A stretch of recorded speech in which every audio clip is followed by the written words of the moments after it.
महाराष्ट्र राज्य बँक मित्र संघटनेच्या वतीने 8 ऑगस्ट 2025 रोजी मध्यस्थ चले जाव या मागणीसाठी आंदोलन करण्यात येत आहे। 8 ऑगस्ट रोजी महाराष्ट्र राज्यातून सर्व जिल्ह्यातील सर्व बँक मित्र काळ्या फिती लावून काम करतील आणि 23 जुलै रोजी आर्थिक विपन्नावस्थेत आत्महत्या केलेल्या चिस्तूर येथील रहिवासी निलेश गणोरकर, जे की वर्धा जिल्ह्यातील बँक ऑफ महाराष्ट्राच्या तळेगाव शाखेत बँक मित्र म्हणून काम करीत होते, यांच्या दुःखद निधनाबद्दल शोक व्यक्त करून बँक मध्यस्थ कंपनी यांचा निषेध व्यक्त करतील। सरकार आणि बँका वित्तीय समावेशकता हे धोरण राबविण्यासाठी सुरुवातीला स्वतःच बँक मित्रांच्या नेमणुका करत असे, पण आता या नेमणुका मध्यस्थ कंपनीच्या मार्फत करण्यात येत आहेत आणि या प्रक्रियेत बँक मित्रांना मिळणारे कमिशन आता खूपच कमी झाले आहे। एकीकडे बँक मित्रांच्या वाढत्या वयानिशी त्यांच्या प्रापंचिक जबाबदाऱ्या वाढत आहेत, तर दुसरीकडे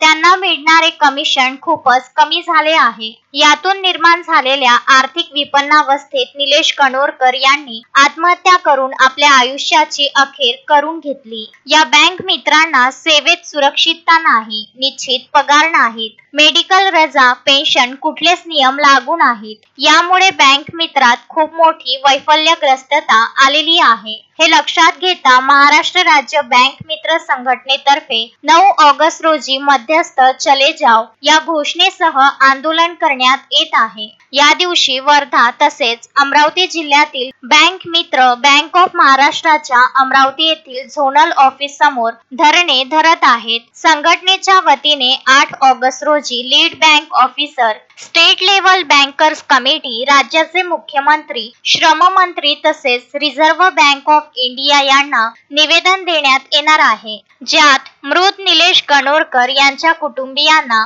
आर्थिक मदत देण्यात यावी आणि बँक मित्रांच्या नेमणुकीतील मध्यस्थ बाजूला सारून बँकेने त्यांच्या नेमणुका कराव्यात आणि त्यांना सुधारित सेवा शर्ती लागू करण्यात याव्यात, अशा मागण्या करण्यात येत आहेत। जिल्ह्यातील सर्व बँक मित्रांनी या आंदोलनात सहभागी होण्याचे आवाहन महाराष्ट्र राज्य बँक मित्र असोसिएशनचे जिल्हाध्यक्ष विरल काळे, प्रफुल्ल सोनकुसरे यांच्यासह पदाधिकाऱ्यांनी केले आहे। अश्विन शहा, विदर्भ न्यूज, वर्धा।